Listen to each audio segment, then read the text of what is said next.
Good morning, you join me on my latest adventure into Europe.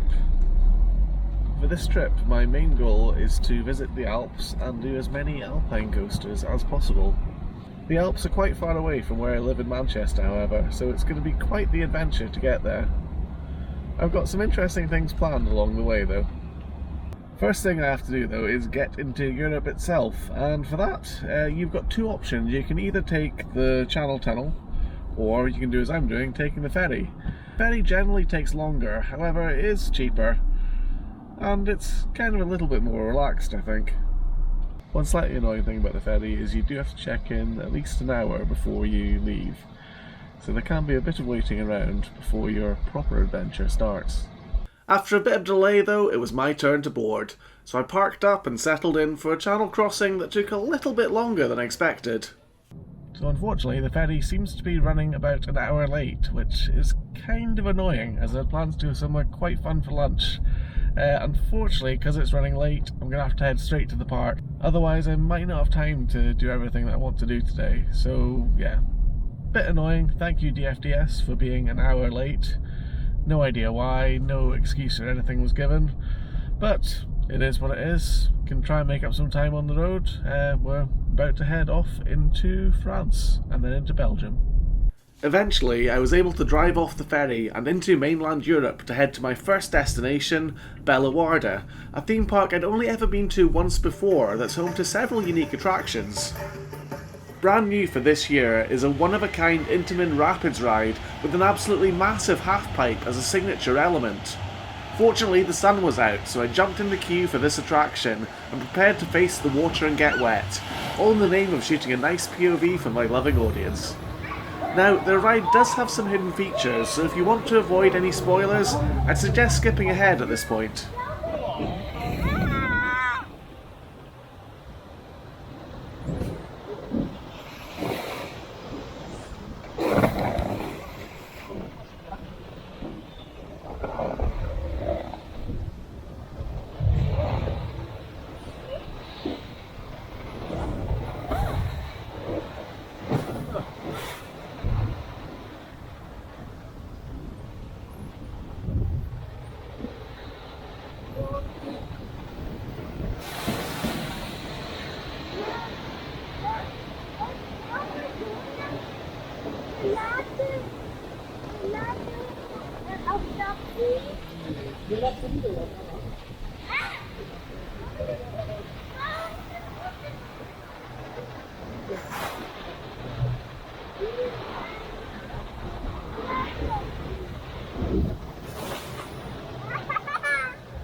It was at this point that the ride seemed to have a bit of a technical hiccup, where our raft and the one behind us got stuck waiting for the rotating vertical lift.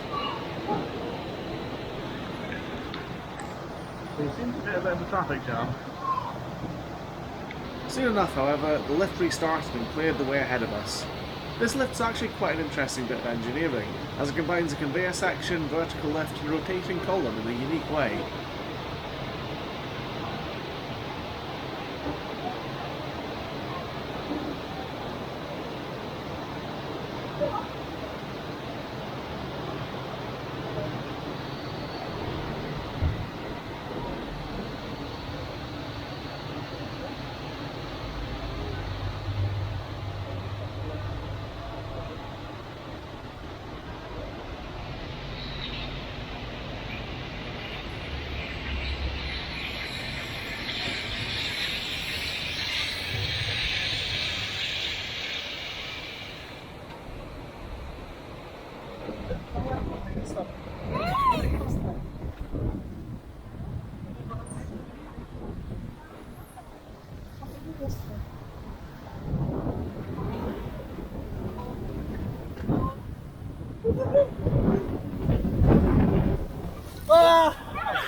Ja.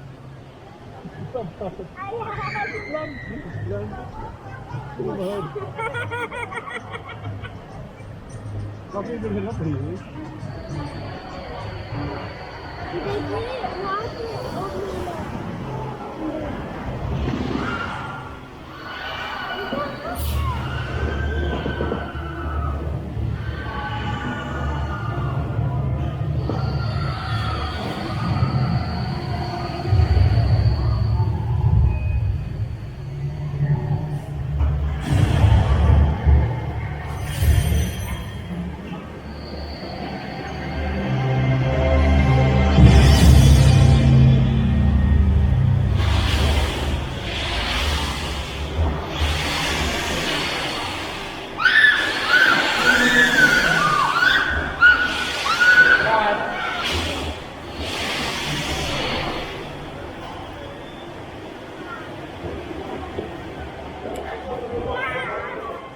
Overall, I really enjoyed the ride. The half-pipe section was certainly a highlight, and the bungee drop at the end was a great surprise that I wasn't expecting. Unfortunately, at the time of making this video, the ride is currently closed, awaiting some technical improvements. So I just did the new Amazonia ride, which I managed to avoid all spoilers for before riding, and it was really good fun. The bit at the end was probably the biggest surprise, where they have kind of like an almost drop tower section. It's almost like a mini version of the Tower of Terror, where you're launched up and down. It's not super mega forceful, but considering you've got no seatbelt or anything else keeping you in, it's really good fun. Thankfully I didn't get too wet in it either. There aren't that many places where you get completely soaked compared to other ones that I've been on, so yeah, that one was really good fun. This was actually the second time I'd visited Bellewaerde, so I'd ridden all their main coasters before. The transformation of the new Amazonia area is really quite impressive though. On my last visit, all that was in this space was a Ladybird themed Tivoli coaster, so now the new area is much more impressive. There was also a new kiddie coaster here as well, but whilst the theming was pleasant, it didn't exactly look that thrilling, so I ended up skipping it. Instead, I ended up checking out some of the bits of the park I had missed on my first visit, such as the Jungle Mission boat ride, which is an impressive sign that might catch you off guard if you're not careful. The ride was more impressive than I expected as well. It started out pretty basically, taking you past a large flock of flamingos, before upping the peril a little bit with a variety of water fountains and water threatening to soak you as it falls off a bridge above. After a close encounter with some cute capybaras, and a few other creatures, there was a bit of surprise however.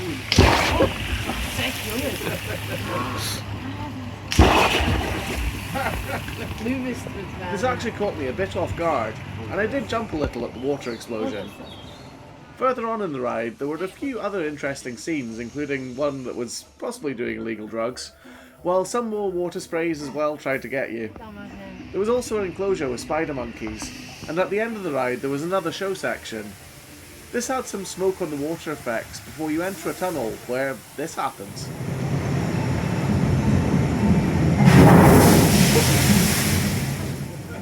Overall, it was a pretty neat ride that packed in a lot more than I was expecting. It's the sort of thing that could be even better though if they'd run it during the Halloween event, as in the dark this could really be quite impressive. I'm actually wondering if Bellewaerde might be a secret hiding place for roller coaster enthusiasts, as I've only been here a short time, and at least two of the staff have mentioned my Iron Gwazi t-shirt. So they're obviously in the know about coasters. Speaking of coasters, I went back to check out their Boomerang, which had had a new lick of paint since the last time I'd been to the park. This didn't make it any less rough unfortunately, but to be fair, this coaster is even older than I am, and it may have been the first ever Boomerang to open to the public. The other coasters in the park are all aimed at more of a family audience, but they're still fun and worth checking out. Huracan is an interesting ride that takes place mostly indoors, and it was nice to see that the onboard soundtrack had been fixed since my last visit. It starts with a long pre-lift hill show section that takes you through various scenes and ruins, before briefly taking you outside following the first drop. Most of the ride is back indoors however, and it's got many fast twists and turns in the dark. It's a solid family ride that's certainly worth riding at least once. Nearby there's also a quite unusual flat ride. Sadly, the Topple Tower is closed today. which is a real shame as it's one of the last remaining ones in the world that's still operating, or at least meant to be operating. Fortunately, during my previous visit to the park, I was lucky enough to experience this strange ride, and if I'm being honest, it's almost certainly more interesting to watch than it is to actually ride it. There aren't really any interesting forces to experience as the movements are all quite slow, although the tilting sensation is still quite weird and unusual. If you look at the history of Bellewaerde, you can actually find out that it was once owned by the Six Flags Corporation, and that's quite apparent here. One thing interesting with this ride is it's actually pretty much exactly the same as the version that you get in Six Flags parks. It's the Houdini... is it Houdini's Revenge? Something like that? Elsewhere in the park, there's a decent shot tower and a shoot-the-chutes that creates an appropriately large splash. There's also a feature in the zoo section of the park that I haven't seen anywhere else before. The park's train actually runs through the lion and tiger enclosures. Guests are protected by glass, but it's still an interesting way to liven up an otherwise fairly dull train ride. The newest roller coaster in the park, apart from the kiddie cred, is Wakala, a rather good Gerstlauer family coaster with a large spike and rollback and a layout that takes you through the trees. Just like the other family coaster, it isn't a very extreme ride, but it's still lots of fun, and this time around I had a front seat ride to experience it. It's a great family-friendly design, and the backward section makes it stand out from the other family coaster.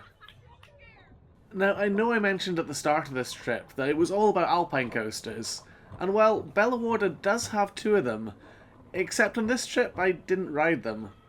Due to the earlier ferry delay and a bit of a queue for Amazonia, I didn't have enough spare time to queue for the two alpine coasters. I had ridden them both previously and enjoyed them, but time was pressing and the prospect of climbing up the exhausting hike to get to the ride station — the ride doesn't have a lift hill you see — and the fact that alpine coasters generally have a low capacity and the ride had a pretty long queue, so I decided to finish my day at Bellewaerde and head on to my next destination.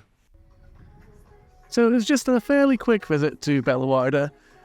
Because of the annoying ferry being a bit late, I didn't really have quite as much time as I'd like here, because there's somewhere else I'd quite like to visit on my way to my next stop, which fingers crossed will make it to in time. Overall, I think Bellewaerde is really quite a nice little park. It's got stuff for lots of family. It's not got anything major in terms of like huge thrills. Like the biggest thing is the boomerang there, in terms of like a thrill ride. But the family coasters are really good. It's got a good variety of flat rides. And the zoo part's always good for anyone that doesn't want to do any rides. Anyway, let's head off to my next destination. Fingers crossed I make it in time. My next stop would be Parc d'Olhain, a 170 hectare site dedicated to the outdoors and nature. Of course, the outdoors are great and all, but my reason for visiting was of course that it has an alpine coaster there, which opened back in 2016. On the way though, I couldn't help but notice some unusual geography in the area, with some strangely prominent mountains. One thing I've noticed in this region is the mountains are weirdly pointy. Were these twin peaks some ancient burial mounds? Were they an artistic French monument to the female form? It turns out no, they were neither of these, and were just a couple of slag heaps, but I thought they looked interesting nonetheless. When I finally made it to Parc d'Olhain, I discovered that the alpine coaster was at the end of a trek through a fairly large park, which also contained an observation tower and several zip lines. I eventually made it to the alpine coaster, or luge is what they call it here. This is the layout of the coaster. It boasts being 1,000 metres, a descent of 650 metres at 35 kilometres an hour. I'm not sure I actually hit that speed. Unlike a lot of alpine coasters though, you actually start at the top of this one, so you're kicked off straight into the ride with no lift hill.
So in all honesty, that one was a little bit disappointing.